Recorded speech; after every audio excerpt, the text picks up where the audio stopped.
আরো বেশি 17 বছর 16 বছরের গল্প আছে, যে গল্পের নায়কেরা 4500-এর মতো ক্রস ফায়ারের শিকার হওয়া মানুষ। আমরা হুবহু মানছি গণভোটে। আর অর্ধেক প্রশ্ন যেটা গণভোট অধ্যাদেশের মধ্যে বা জুলাই সনদ বাস্তবায়ন আদেশের মধ্যে প্রতারণামূলক ভাবে ঢুকানো হয়েছে, সেইটাকে আমরা বলছি আমরা সংবিধানের, এবং জুলাই সনদে যেভাবে আছে আমরা ওইভাবে মানবো অক্ষরে অক্ষরে। বিএনপির এজেন্ডা দিবালোকের মতো সত্য স্বচ্ছ, আমাদের কোনো হাইড অ্যান্ড সিক নাই। পার্লামেন্টে প্রশ্ন তুলেছিলেন, আমরা ডিবেটে অংশগ্রহণ করেছি।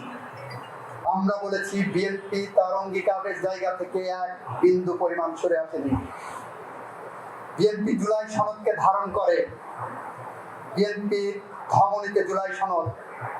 বিএনপি বিশ্বাস করে জুলাই সনদ যেমন বিপ্লবীদের অভ্যুত্থানকারীদের রক্তে লেখা, ঠিক সেই জুলাই সনদের পিছনে আরো বেশি 17 বছর 16 বছরের গল্প আছে, যে গল্পের নায়কেরা 4500-এর মতো ক্রস ফায়ারের শিকার হওয়া মানুষ, যে গল্পের নায়কেরা 700 গুম হওয়ার পরিবার বা গুম হওয়ার সদস্যরা, যে গল্পের নায়কেরা 60 লক্ষের উপরে বিএনপি নেতা কর্মীরা, যে গল্পের নায়কেরা মাঠ ঘাট খাল বিল পেরিয়ে গত 16 বছরের স্বৈরাচার বিরোধী সংগ্রামের রাজপথ দখল করেছিল।